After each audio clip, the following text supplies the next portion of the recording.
just bull crap. I'm gonna be real with you. It was the worst experiences of my life. Okay, made my life a living hell. Oh, okay. So you're a Taurus. Woo-hoo. Okay, we have a Taurus in the house. My Earth Queen. Okay. Okay. Fantastic. And just let me know. You need to pay attention to this because this will definitely affect you as well. Okay.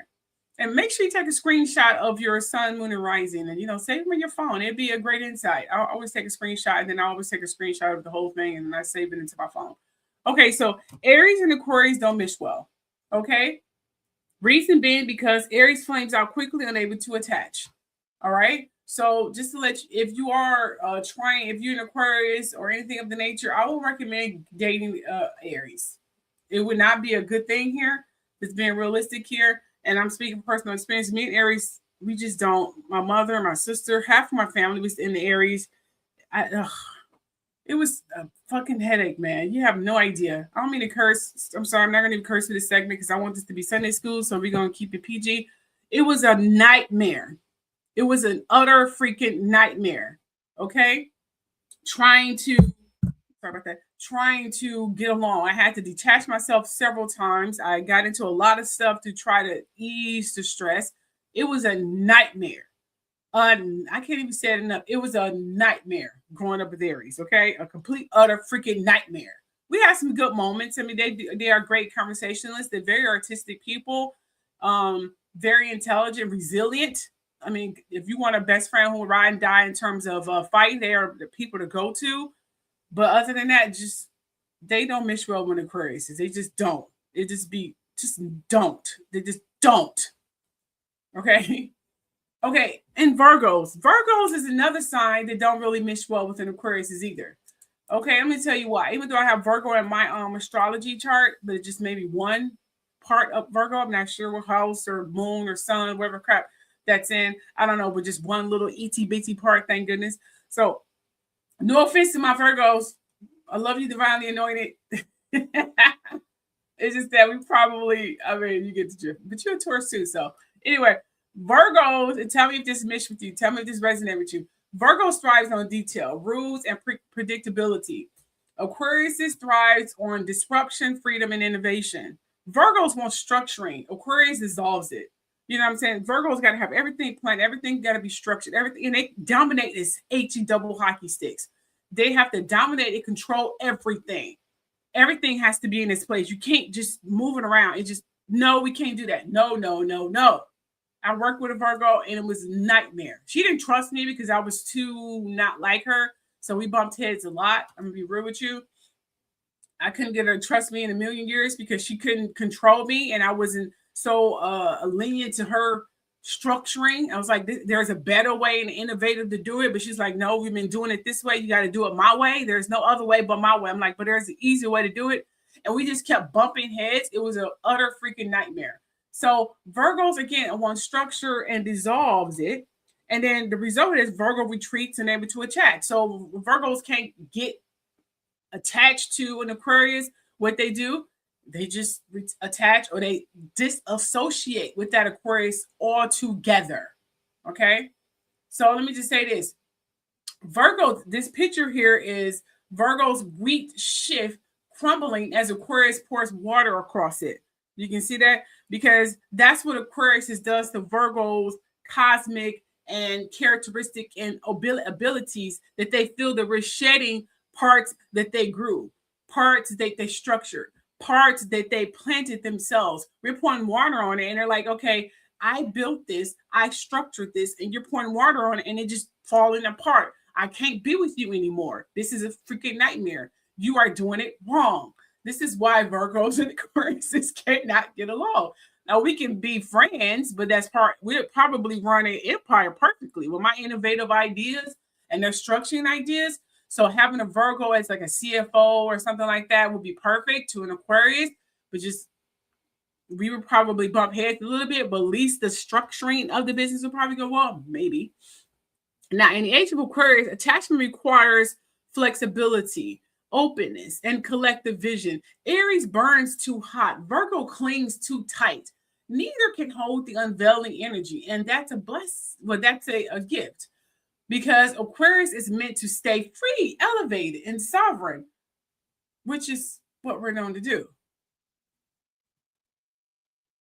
Really?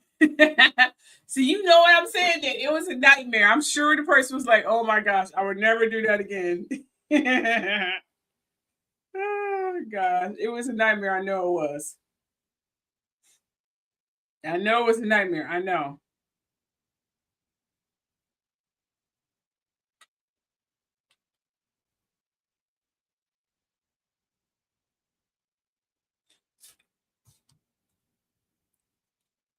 I am doing, Andrea.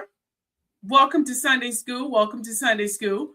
Okay, moving on to the next scene here. All these pictures are made by me, by the way. All the pictures are made by me. Okay, so let's move on to Pisces. Is there any Pisces in the house? Now, there's the link right there if you guys want to find out what your sun and moon and rising is. Taylor, Andrew, I think you already know already. Okay, welcome to Sunday School, Andrew. Now, if you, I think you already know your sun and moon and rising already, so you probably don't have to click that. But again, if you want to know your sun and moon and rising, click the link that I put in the comment section. I'll pin it in just a moment, okay? Now we're on to Pisces here. Now, Pisces is mystical, emotional, intuitive. Aquarius is visionary, collective, and truth-focused. Pisces feels Aquarius is the cosmic partner who can articulate what Pisces senses. Together, Pisces dreams, Aquarius explains a natural attraction. So Pisces and Aquarius will probably have a very passionate relationship. And I'm speaking for personal experience because most of the Pisces I have were great lovers. They were some freaks. And we had some good times, but it's a pros and cons with them. I'm gonna be real realistic with you. But anyway, but we do have some intellectual and very stimulating conversations. It's just that Pisces can be a little bit obsessive. All the Pisces I know turned out to be some stalkers when it comes to Aquarius. So beware with that, my Aquarius people. You're an Aquarius. Oh, that's right. You're Aquarius. That's right. Okay. That's right. So you need to listen to this very carefully, Andrew. I'm sure I educated you several times, but just listen anyway. Okay. Okay, so just let you know, Pisces and Aquarius are very cosmically attracted to one another. It's just that Pisces can cling to Aquarius a lot more than you want them to, and be warned if they start turning into stalkers. Okay, so that's with the Pisces. So they definitely have a natural attraction toward one another.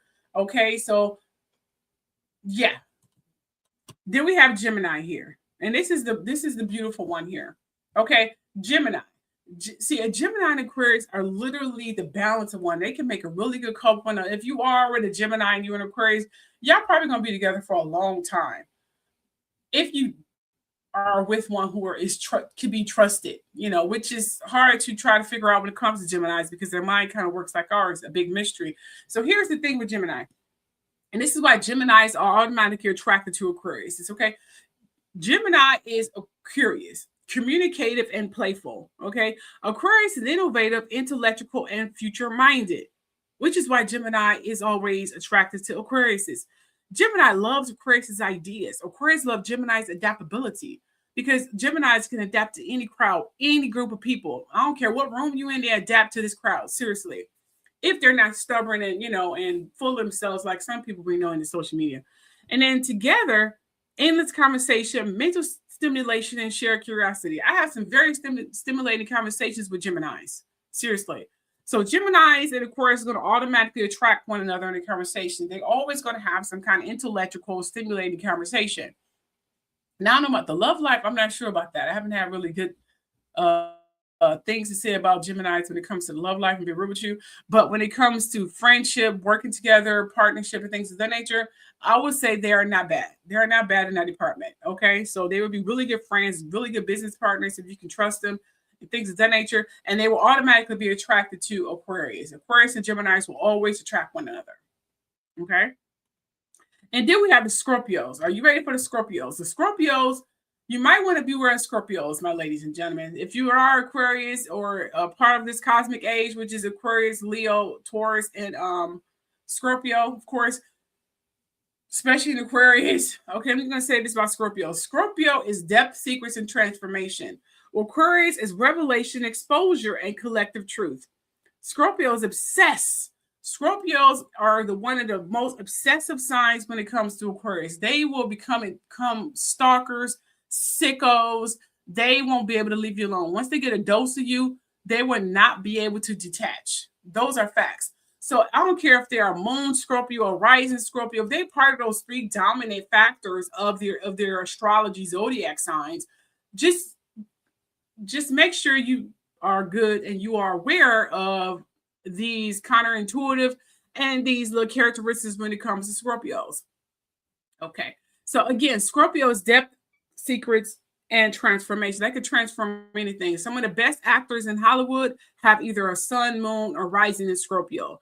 Like, let me see here. Martin Lawrence, Eddie Murphy, Will Smith, and so on and so forth. Those are the ones I can think of at the top of my head because I did look up because they do multiple characters. That's why they're able to do multiple characters, because they have a sun, moon, or rising in Scorpio. So they're able to transform themselves in crazy freaking characters. And don't let them be an Aquarius and a Scorpio. Oh my gosh. I don't know if Jaleel White maybe have a Scorpio, but I know he has an Aquarius in his chart as well. Okay. So Aquarius is revelation, exposure, and collective truth. Okay. Scorpio is obsessed because Aquarius represents what Scorpio can't control. Okay. The unveiling. So they're attracted to it. This is the Aquarius, and this is a lady who's representing the Scorpio. Okay, together, shadow meets light, mystery meets revelation. So when a Scorpio comes into an Aquarius orbit, they automatically have a connection. Okay, more so, the Scorpio will have a really strong connection in the orbits of an Aquarius, and don't let them get to talking. It'll be crazy. They will probably have one of the most dynamic, crazy, lively, just crazy, out of this world freaking relationship. They will never be freaking bored ever. Okay. Scorpio would become so attached because it'd be clinging and craving the detachability and innovative ideas of an Aquarius. And we would just like the fact that they're able to transform themselves. We like their artistic creativity and the big mysteries when it comes to Scorpio, because we love mysteries. So that would be their attraction, but we don't like clinginess. Scorpios can be kind of clingy sometimes. So that's where the toxicity will probably come in at. Although they make a really stimulating, powerful freaking relationship, I'm going to be real with you, and I ain't going to even talk about the love life. I mean, the passion will be definitely there. I'm not worried about that at all. So Scorpio and Leos are interesting. Okay. Now, the dynamic duo, the golden couple, that will be a perfect balance for one another. I mean, there would be the power couple that would be forcible if you find a person with the right mental mindset, which are Leos. Leo and Aquarius are the perfect couple. They balance one another in so many different ways, literally. Leo is the heart, performance, and fire. Aquarius is mind, collective, and air. They sit opposite in the zodiac wheel, forming a cosmic axis. So they are the dynamic couple. They will rule, seriously. Leo shines individually. Aquarius uplifts collectively. Together, they balance each other, attraction through polarity. So, which means they are the perfect couple. They're perfect. When she's down, he's motivating her, and so on and so forth. They both innovative. They both future thinking. They're both humanitarians. They both have the ability to detach. One like the spotlight, one really don't like the spotlight, but they're go ahead and balance one another, because the opposite of Leo is an Aquarius and the opposite of Aquarius is a Leo. So they understand each other dynamically, but they're still in the cosmic lane to not clash. So they're not of the same element, but they're of the opposite elements, and opposite does attract, although there are some similarities within their personalities. So I would say Leo is the first dynamic and prominent person for an Aquarius, and Scorpio is right underneath Leos. And Gemini's is third. I would say Gemini's is third, but I never had a good lover when it comes to Gemini's. Let me be real with you. But anyway, I never had a few. I don't have a lot of lovers anyway, but the Gemini I did have is like a 5, 6, maybe, if that. So let's talk about Taurus. Okay, we have Taurus here. Taurus is stability, earth, and sensuality. Aquarius is disruption, air, and innovation. Normally they clash, but in the age of Aquarius, actually Tauruses and Aquariuses are there. I'm sorry, I'm in Libra. I passed up one. I'm so sorry, you guys. I'm up on the script. Sorry about that. Okay, dragging back here. Okay, Libras. Libra. Sorry about that. Libras. Libra is harmony. Okay, Libra is harmony. Libra is beauty and partnership. I never been with a Libra ever, ever. I never been with the Libra.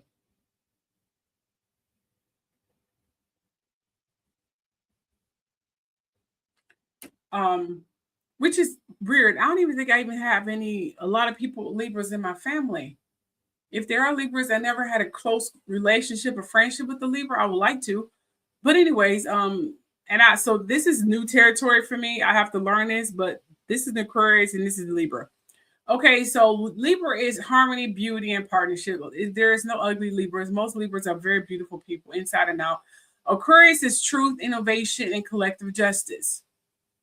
Okay. Libra loves Aquarius fairness and vision. Aquarius loves Libra diplomacy. Together, they create balance between idealism and social grace. So they will make a dynamic couple. I mean, I never knew how much of a couple and a niche couple they will be, a ruling ass couple. Like if you wanted a partner, if you're a lawyer or something, I would definitely get an Aquarius to be in your department. I never knew the dynamic and the close characteristics and I don't know, the collectiveness and the shared ideas and the matching the Libra and Aquarius. I had no idea because I don't really know a lot about Libras and I never dated one. But apparently Libras are very good match for an Aquarius. So I will probably put them right underneath Gemini, if not above Gemini. You know, Leo is first, Scorpio is second, and let's put them right above Gemini. And I completely forgot about Libra. See, this is how much I think about Libras. I forgot I even had Libra on this damn slideshow. I mean, oh my gosh. I mean, I should seriously stop doing that, but I forgot the Libras is on there. I really, really forgot. Anyway, so that's what Libra. So just to let you know, together they definitely create a balance between idealism and social grace. So together they really make a dynamic and beautiful, beautiful relationship. And that is so true. I never even freaking knew that. I would love to not date. I would love to have a conversation or friendship with a person Libra, just to see how connecting we get, because apparently we have this cosmic connection and I had no idea because I had told you I never had a personal conversation with a Libra before. Okay. Tauruses, however, I'm surrounded by them. Aside from Aries, I was surrounded by Tauruses as well. Okay. So Taurus, I don't even need to read this for Tauruses because my daughter's a Taurus, my sister is a Taurus, my auntie's a Taurus. I have a lot of Taurus. My husband is a half Taurus. So Taurus is stability, earth, and sensuality.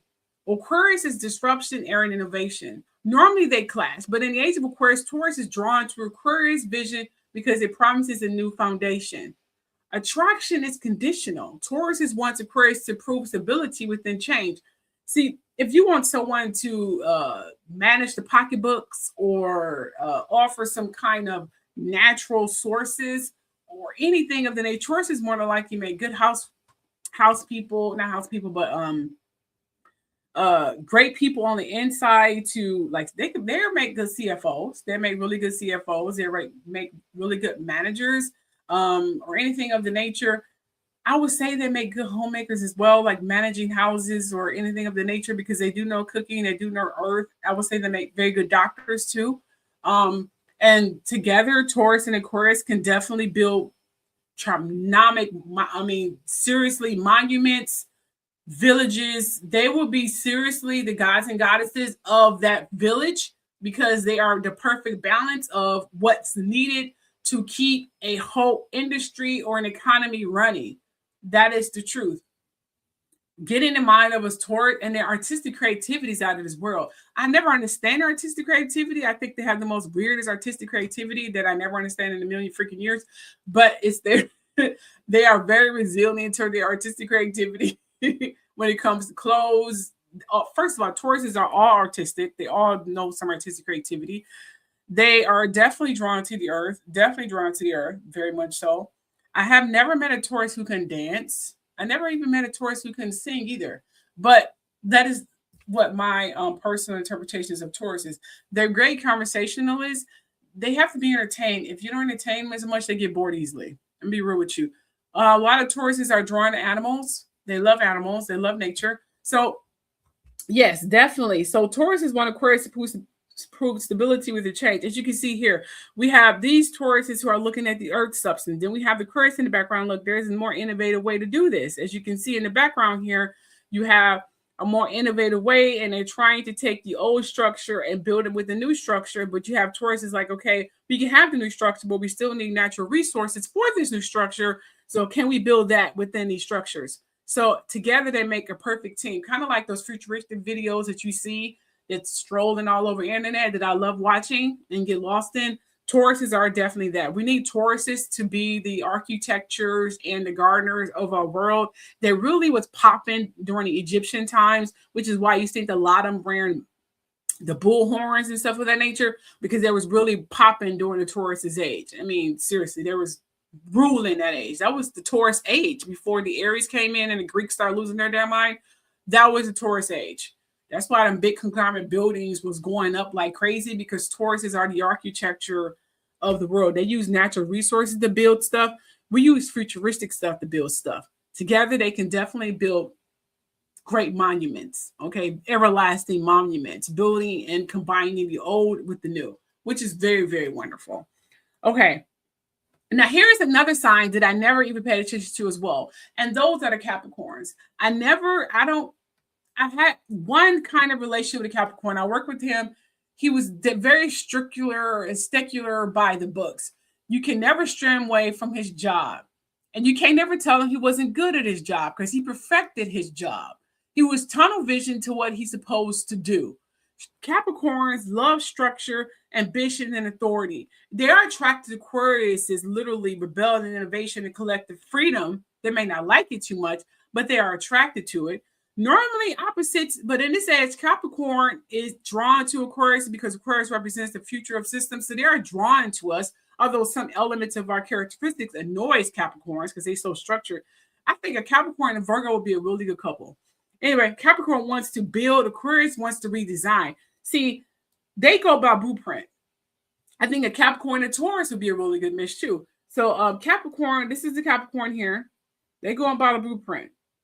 You know, all this Capricorn blueprint. We're like, okay, no, but I have another way I can use, you know, my hologram here, how we can do it. We don't have to do it this way. So in this picture, we have the Capricorn. This is the Capricorn. She's like, I have the blueprint. I have my workers. They're ready to do it. Look, that's the old structure that you see in the background. And Aquarius coming, they're like, look, I got something way better. We can use the blueprint, but how about we just make it a little bit more futuristic and dynamic?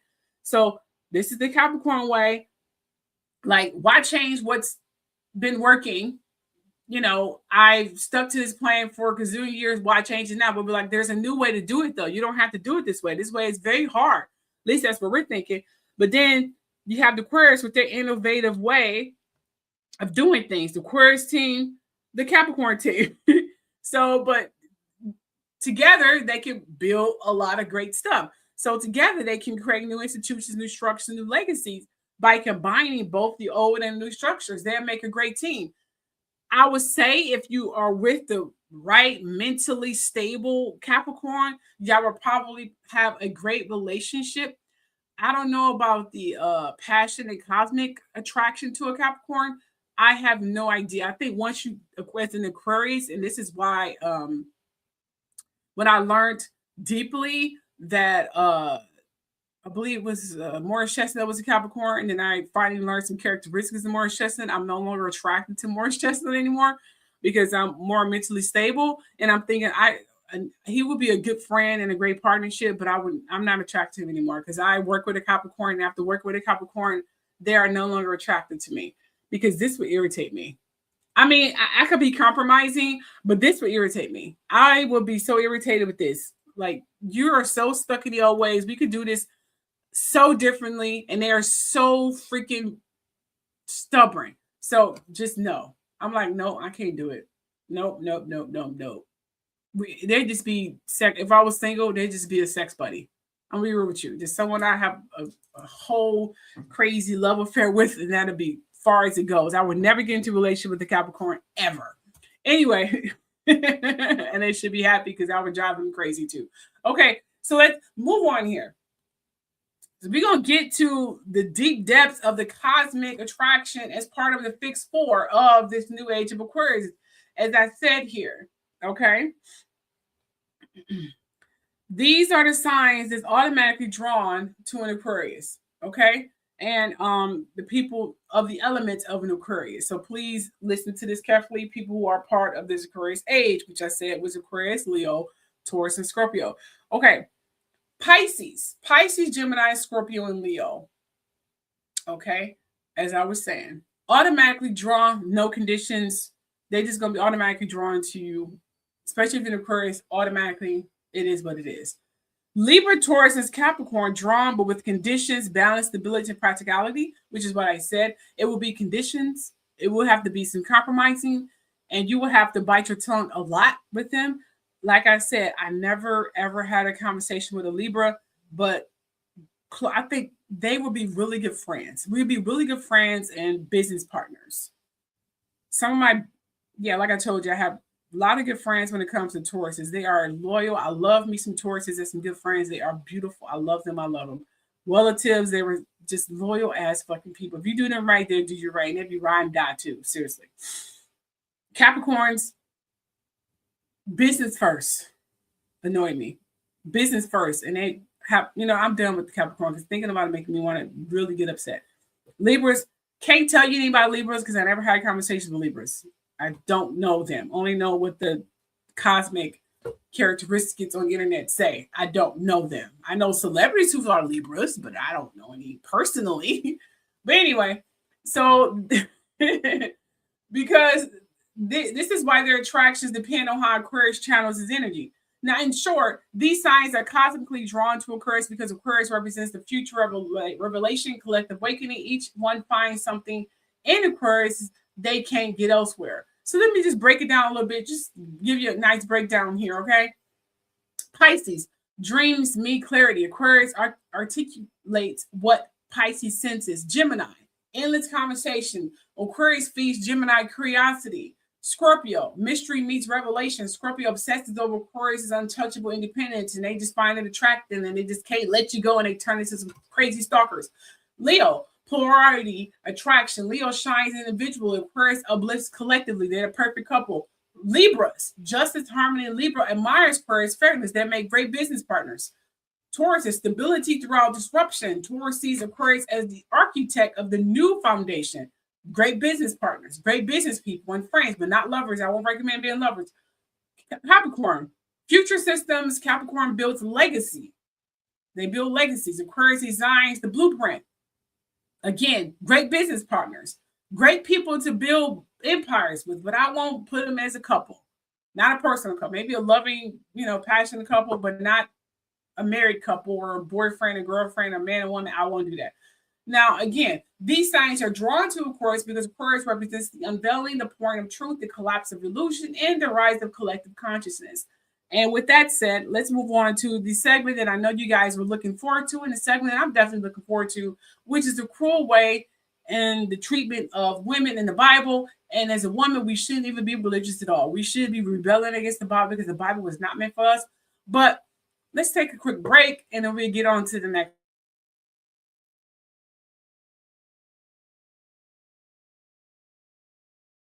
I'm literally just going to play a couple videos. Hey, Truth Seekers. I'm opening a limited number of prepaid reading bundles for anyone who wants deeper clarity and ongoing spiritual guidance. You can get 2 general readings for $100 or 3 readings for $150. You save a total of $30. Each session is 1 to 1.5 hours, includes mediumship, and goes deep into your questions, your energy, and your loved one's messages. If you want consistent guidance and real answers, DM me to reserve your bundle or email me at KISHA'Sreadings@gmail.com or at thetruthshowchat@gmail.com. Can't wait to speak to you.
All right, beautiful. Now let me just say this, okay? Okay.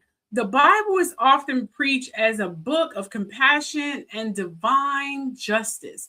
But when you lift the veil, when you lift the veil, when you lift the veil, you find disturbing truths. Women treated as property, silenced, abused, and erased. Let's expose the scriptures pastors don't want you to see. Now, before I dive deep into Sunday school here, we already got a prelude of cosmic thing because I just want, because you guys think this whole cosmic thing is a bull crap, but it's not. And you guys need to get really deep into that. Seriously, I need to get really deep into that for real. Anyway, hold on for a second here. All right, so we need to really dive deep into the whole cosmic attraction when it comes to not cosmic attraction, but the cosmicness of this Bible truth here, because it's definitely going to come up, and a lot of people are going to be noticing a shift here because I feel that a lot of people are not taking the shift seriously. So we need to take it seriously. Women are treated so poorly in the Bible. But with that said, I do have a video that I want you guys to see when it comes to women. It's just a quick little TikTok video here. Her just giving you like a snipples, if you want to call it, of what I'm about to say. Okay, so just give me a second here, okay?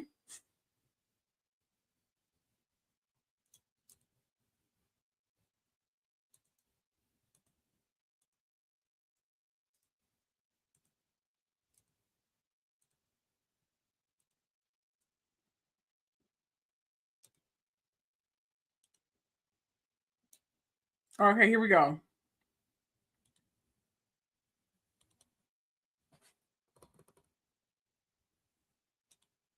All right, hold on. Let me turn the volume up here. Let me just take this off, which I keep taking off, but it keeps going on here.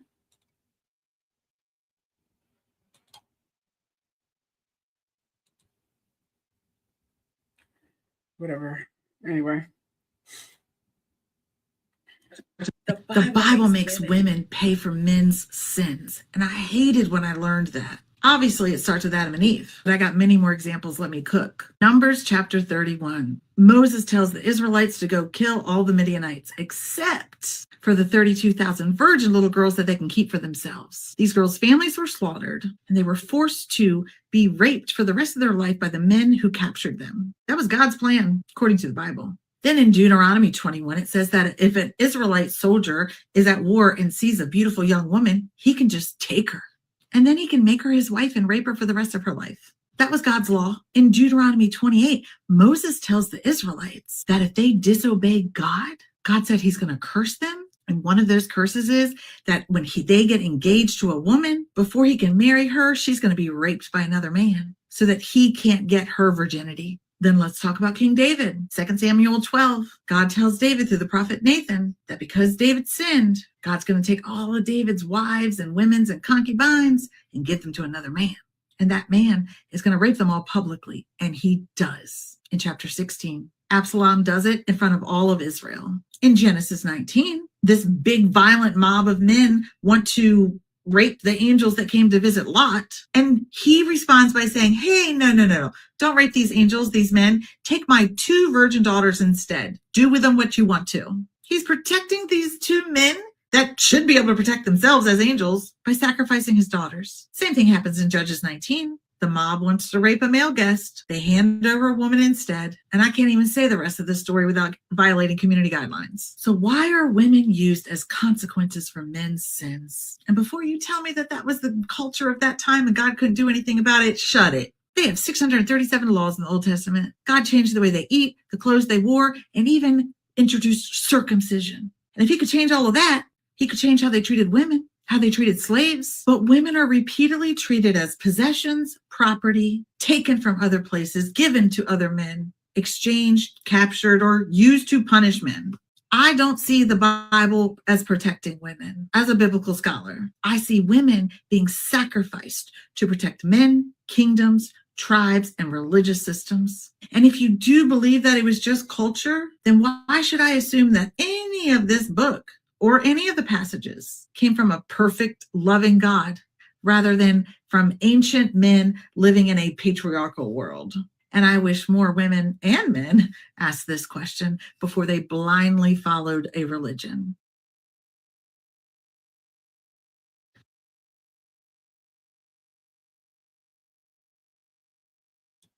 Facts. And I'm going to give you the scriptures on what she was talking about, even though she's thrown out the scriptures already. And some of the verses that she's talking about are the verses that we are going to talk about right now in Sunday school. Okay? Oh, yeah, definitely.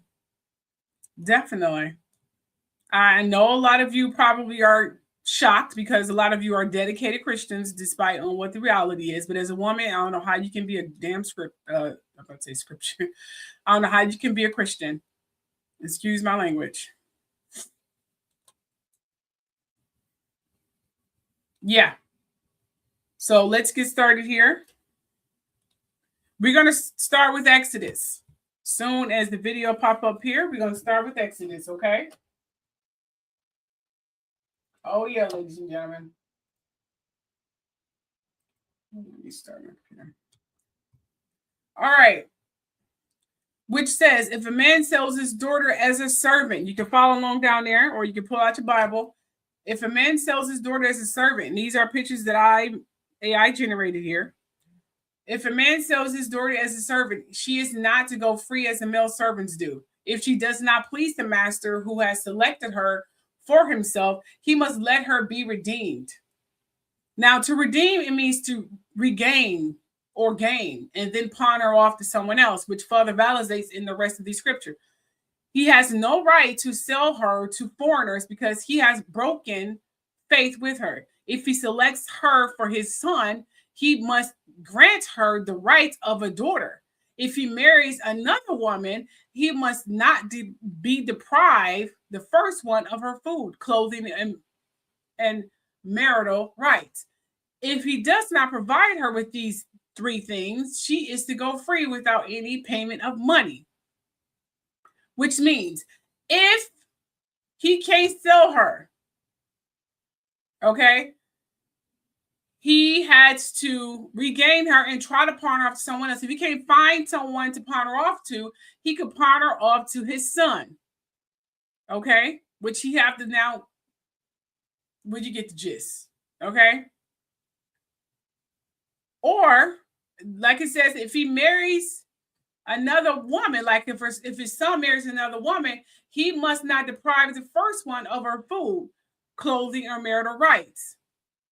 Okay, so if the son be like, I'm just gonna, marry another woman, but I'm gonna continue being with the other person. Like if this father marries or take his son and just say, I need you to marry your sister because no other man want her, or whatever sick, barbaric shit. I'm sorry, I don't mean to curse, but this is really keeping me from. I'm trying not to be angry, but this is really annoying me right now. Kiki is definitely trying to see through. But anyway, excuse my language, is here in Sunday school, ladies and gentlemen. But whatever sick conglomerate, whatever crap that he's trying to do, if he can't marry her to one of his little sick homeboys, so to speak, let's speak in today's layman terms here, and his son won't take her, or if his son do take her, and his son like, I'm gonna get married to someone else because polygamy was definitely rising in that time. So who cares? Okay, the son gonna have to continue supplying her with food, clothing, and marital rights. If he does not provide her with these three things, she's to go like, you can't provide her with food, clothes, and you have to let her go free with no payment at all and no money. So he has the right. So if the son say, I don't want to give her anything, but it's okay for me to say screw her, even though he should be marrying his sister anyway. But if he say, no, I want to marry my sister, she has to go free with no money, no nothing, just out in the cold, nothing, nada. But the son is protected, you see.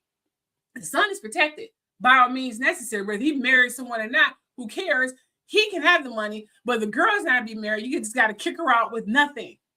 That's what the Bible says about women and what fathers should do to their daughters.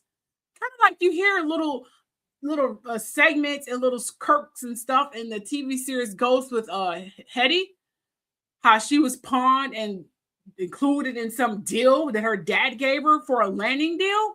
Yeah, she says that a lot in her little thing.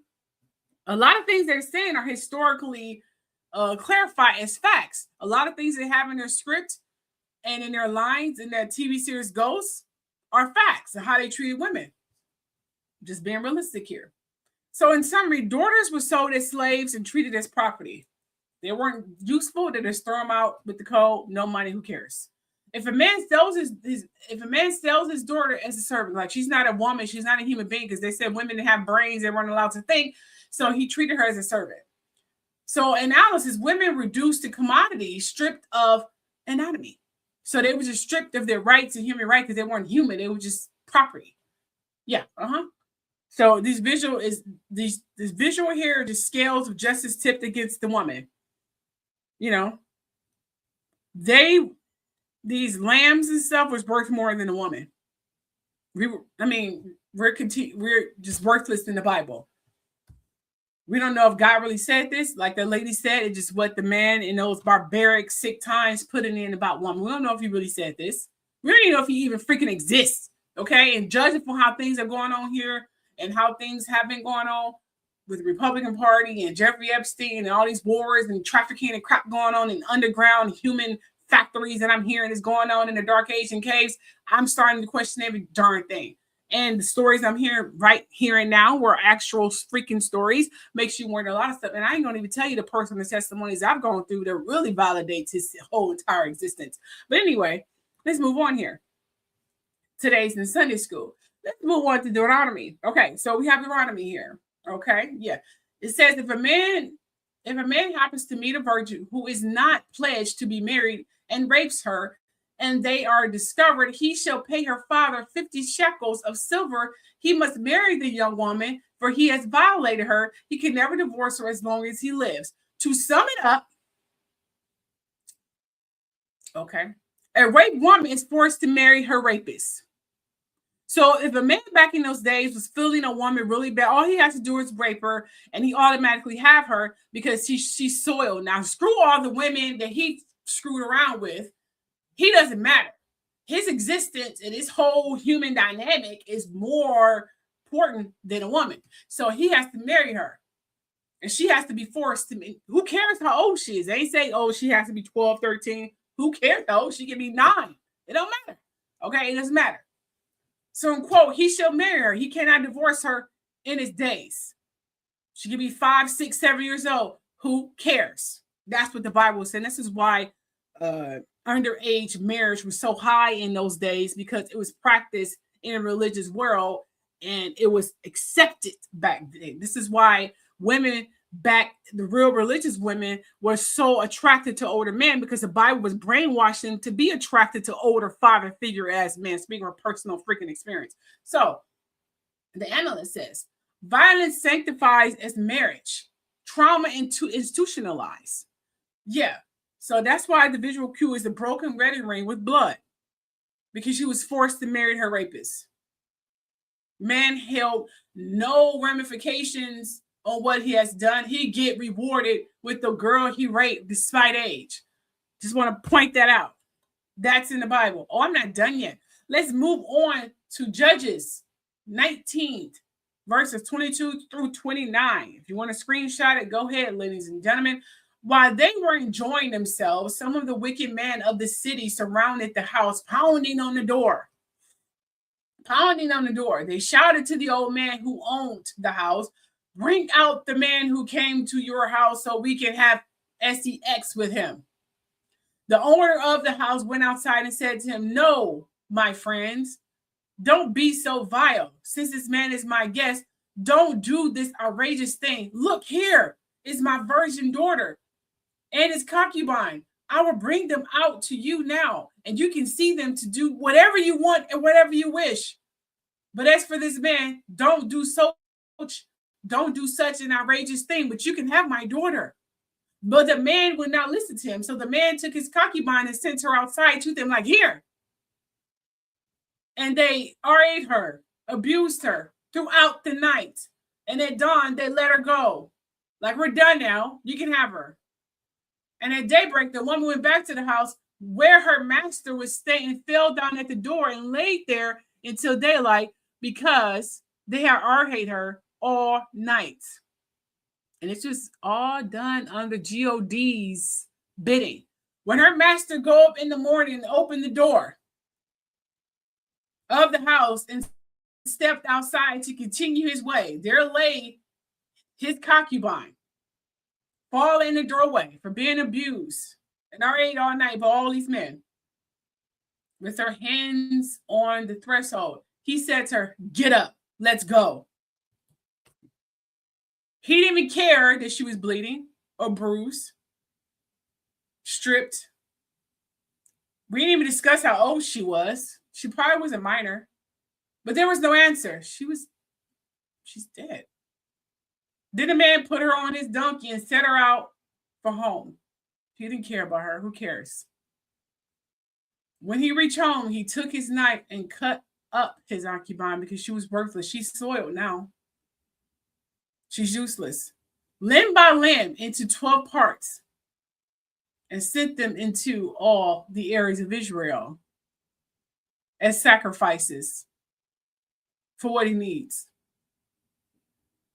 This is the Bible that the MAGA people are definitely following. This is the Bible that the MAGA people, and if you look at Jeffrey Epstein files, follow to a T. This is what they want. They want women to be commodity. If you see a woman honoring and aligning with Trump and his little heavy MAGA people, bring up these scriptures. Because they have daughters. And ask them if they would like their daughters to be treated this way. Because Trump don't care about women, especially women who has voices. So to summary up, concubine was abused, killed, and dismembered. Thanks to her dad or whoever. They abused her all night until the morning. Brutally normalized this women's body used as the message. That's why you see the shadow clay figure chopped up in so many pieces. The body symbolized broken.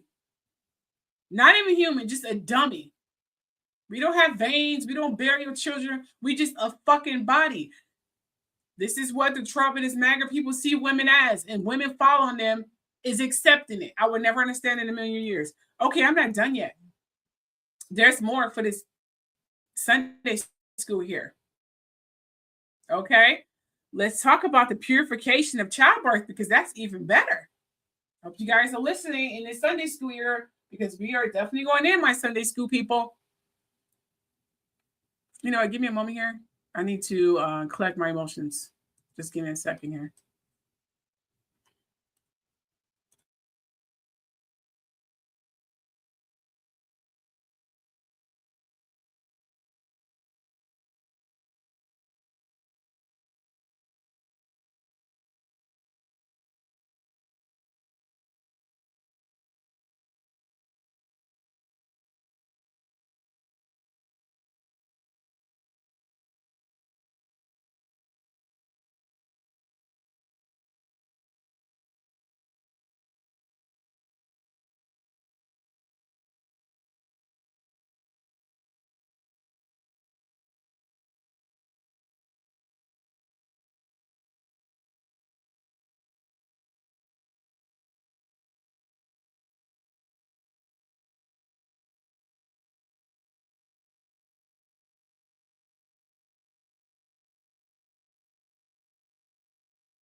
All right, thank you so much. I really appreciate it.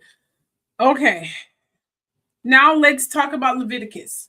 Leviticus is telling me it's the purification after childbirth. Why it's labeled this? Well, the Lord said to Moses, say to the Israelites, a woman who becomes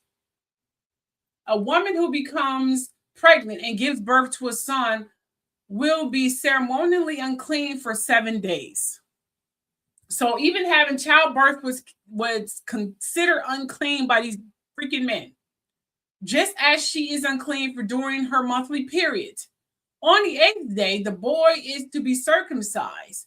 Then the woman must wait 33 days to purify from her bleeding.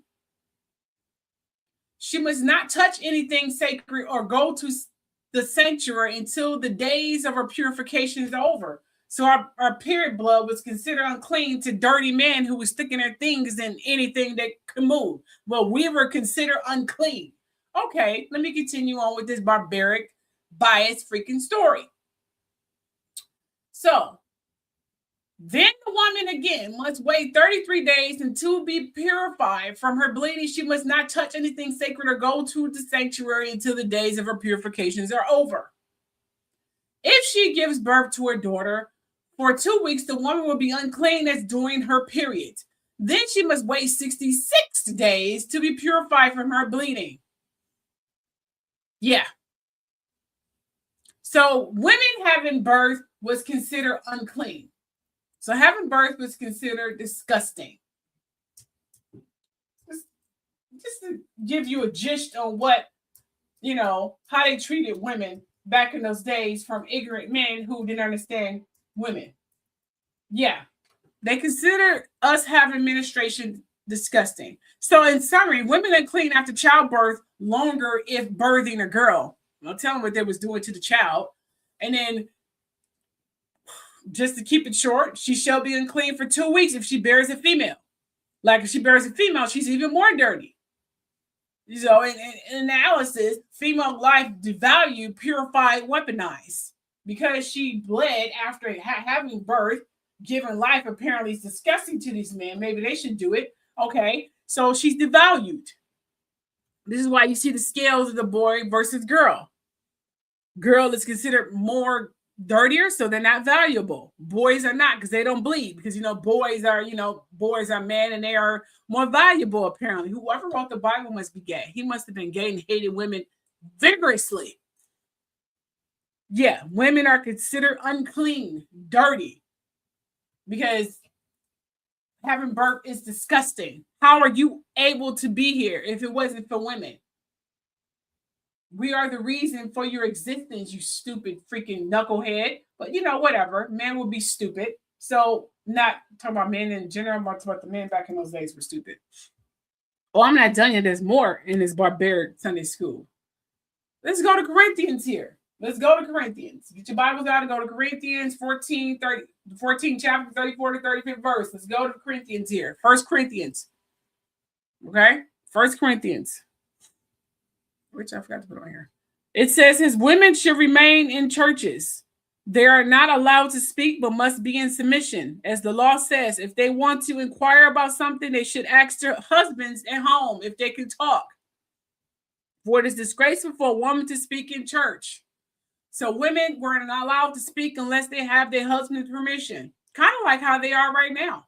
Kind of like Kate Middleton, who can't talk and will not talk unless she's told to talk by her husband. And if she do make any kind of move, he's telling her not to. So women weren't allowed to talk unless they were having permission and by their husbands. This is how women were treated in the Bible. But we follow the Bible and we're loyal to our husbands who are pastors of the Bible. So we are agreeing to be treated like commodity and property. That's what the Bible says. Women weren't allowed to speak unless the husband tells them to. And if she does speak, she should suffer a severe punishment or put to death. Oh, I'm not done yet. There's more.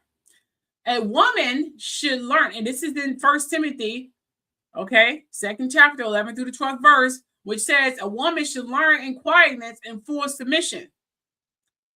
They should. I'm not done. I'm not done yet. Matter of fact, let's go back to Corinthians. I have some more crap to talk about Corinthians. Let's talk about Corinthians for a second here. So let me just sum it up again, just in case this went over your head. In summary, women commanded to remain silent in church. Short, women should remain silent in churches. They shouldn't ever talk. They should sit there like good old little girls and don't talk and let the women do, like the men do all the talking, kind of like what they do now. Okay. So analysis, erasure of the woman's voice. The woman didn't have a voice. Spiritual silencing. So their mouth is, this is why you have the visual of the mouth bound and the church doors closed, because women didn't supposed to have voice. They weren't supposed to speak. They weren't supposed to do anything. Kind of like what you see Haiti's husband did to her in the TV series Ghost, when she was speaking up for herself. He didn't like that because she didn't supposed to. Yeah, they follow actual scriptures and how women were treated back in those days. Oh yeah. Now let's go to 1 Timothy's 2nd chapter, 11 through the 12th verse. Okay, because it gets real dark here. And I'm just getting started here. Okay. And in some areas of the world, they still treat women that way.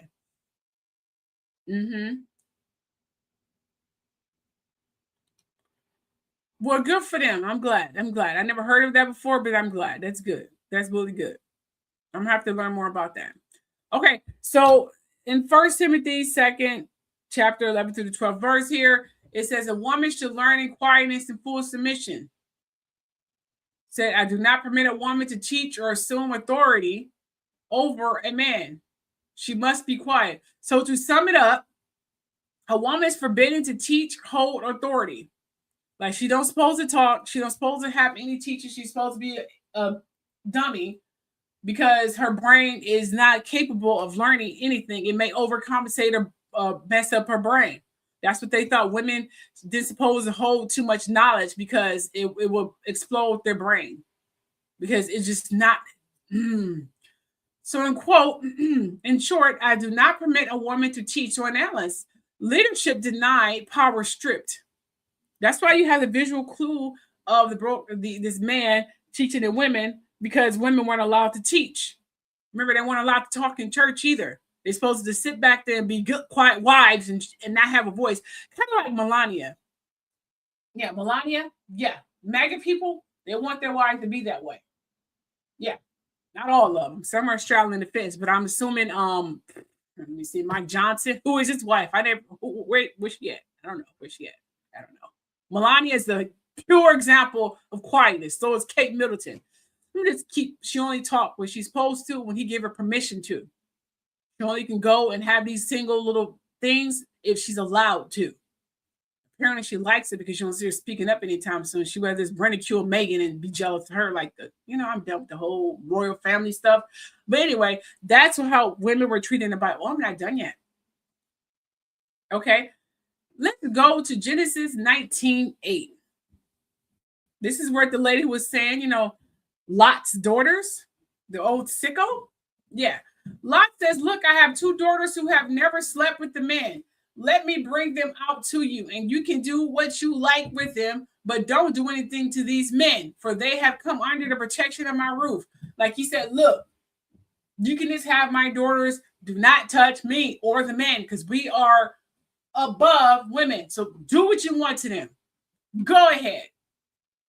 In summary, Lot offered his daughters to be raped by a mob over and over again. He said he have 2. I will bring them out to you, but just don't touch us, because I don't care about these women. Women were sacrificed of male honor, and it was supposed to be an honor to be sacrificed for your man. Bodies was used as freaking shields, as you can see here. Yeah. Kind of like what Trump does and MAGA people and Jeffrey Epstein. Oh, yeah. Oh, I'm not done yet. There's more. Let's go to Numbers, 30th chapter, 3 to the 5th verse, or 3rd to the 5th verse. This is, vows nullified. So when a young woman still living in her father's household makes a vow to the Lord or obligates herself by a pledge, and her father hears about her vow or pledge but says nothing to her, then all her vows and every pledge by which she obligated herself would stand. But if her father forbids her, when he hears about it, none of her vows or the pledges by which she obligated herself would stand. He has to write the vows. He has to approve them. So the vows she committed for herself will not stand. The Lord will release her because her father has forbidden her. So the Lord only goes about what the man says, not what the woman says. At least that's what the Bible says. And judging by history and how women are objectively treated and not even come to some kind of justice, we have to literally fight our way to justice. I would think he agrees with all of this. So, yeah. So in summary, to sum it up, the woman vow is invalid unless approved by her father or husband. In court, her father may nullify her vow. Like she write it for herself. If you don't agree with it, it's over. I don't like it. Doesn't make any sense. I'll write your vow. Analysis, anatomy, erased, dependence, enforced. So her words means nothing. They disappear, like you see here. And her father or husband are the ones to rewrite it. Yeah, to sum it up. And yes, these are pictures that I did. Oh, I'm not done yet. Let's go to Deuteronomy 25th, chapter 11 through the 12th verse. Mutilation for loyalty, which says, if two men are fighting and the wife, now this is one that's really hilarious. If the two men are fighting and the wife of one of them comes to rescue her husband from his assailant, and she reaches out and seizes him by his private parts, she shall cut. I'm sorry, let me rephrase that. Because I was going to say that, what I would do. You shall cut her hand off and show her no pity. To sum it up, a woman defending her husband was punished by humiliation. She's not allowed to defend her husband. If her husband's getting his butt kicked, she's supposed to stand back and let his butt get kicked. If she defends her husband, she is mutilated and killed for defending her husband. So her protection was criminalized, punishment for loyalty. That's why you see the severed hand on the scales. Oh, I'm not done yet. Let's go back here. So these passages aren't compassion, they're control. This is another thing we're going to get into. Pastors overlook them because they reveal the Bible truth and darkest truth. Women are systematically silenced, abused, and erased. In the age of Aquarius, unveiling them as part of the collective awakening. Expose what was hidden and reclaiming what was stolen. Oh, I'm not done yet. About these pastors, why don't pastors, bishops, and preachers, etc., ever mention these scriptures? Why? I'm going to tell you why.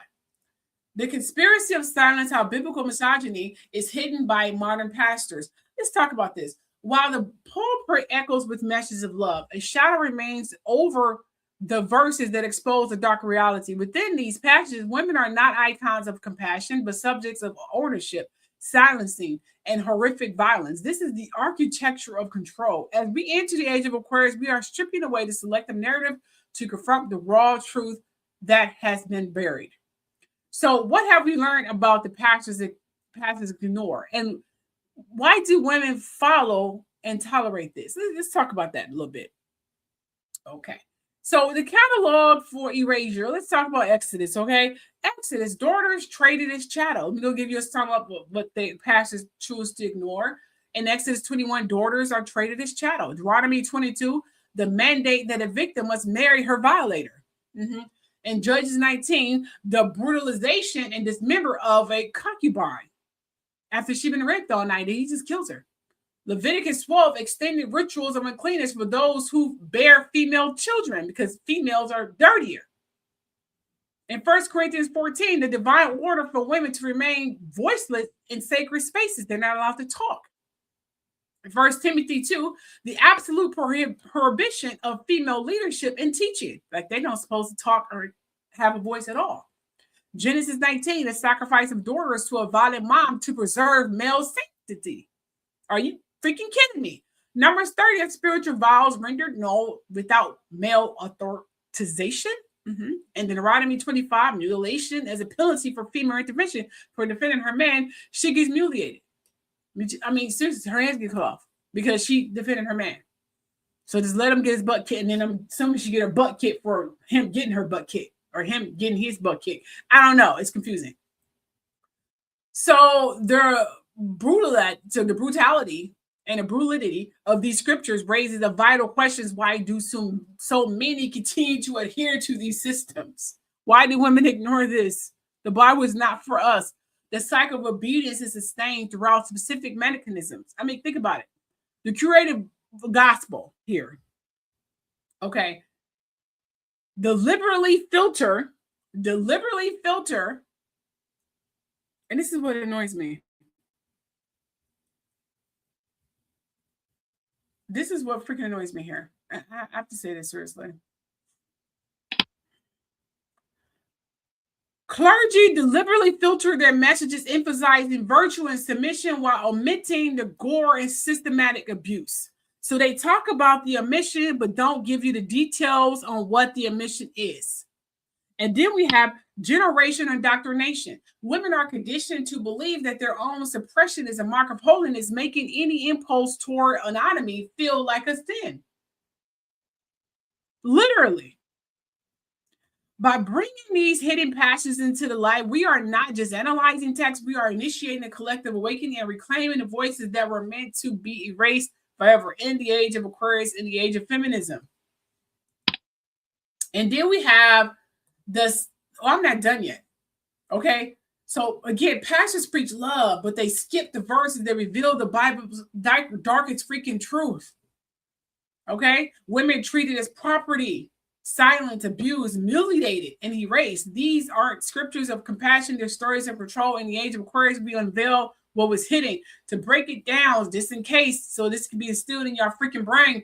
Exodus 21, daughters sold as slaves. Deuteronomy 22, rape turned into forced marriage. Judges 19, concubine abused, killed, dismembered. Leviticus 12, mothers punished longer for birthing girls. 1 Corinthians 14, women silent in church. 1 Timothy 2, women forbidden to lead. Genesis 19, daughters offered to a mob. Numbers 30, vows erased unless approved by men. Deuteronomy 25, loyalty punishment as humiliation. You see, these scriptures are brutal, and once they're exposed, it's hard to understand why any women will willingly obey these freaking scriptures. The truth is, many women follow because selective teaching. Pastors and religious leaders often highlight verses about love, obedience, and virtuous women while skipping the violent ones that they really like. Then we have the cultural conditioning. Generations of women have been taught that submission equals holiness. To question it feels like betrayal. You're not supposed to question the man. The man is above you. They're taught this by their mothers, and the mothers are taught them by their mothers. So they just follow without doing their own research. And then it's the fear of punishment. In many traditions, disobedience is tied to external consequences, which keeps women compliant. Remember, the lady tries to defend her husband, she gets her hand cut off. And in most cases, beating a woman was actually legal. It didn't become illegal until the 90s. Most women was getting their butt whipped for even talking back to their husbands. In community pressure, faith communities often shame or ostracize women who resist, making obedience feel like survival. So when you see devoted women in movements like MAGA or other fundamental circles, it's not that they know the full picture. It's that they've been shown only the parts that reinforce obedience and loyalty. If they read the passages that I'm talking about, many will feel the same shock. Okay, to sum it up, these scriptures are sick, barbaric, and vicious. Pastors overlook them because they expose the Bible's darkest truth. Women were systematically erased, but I'm unveiling this part of this great unveiling. I'm reclaiming our voices as women, exposing control and awakening collective truth. And I hope you share this. And I'm out. And y'all have a wonderful rest of the day. Bye.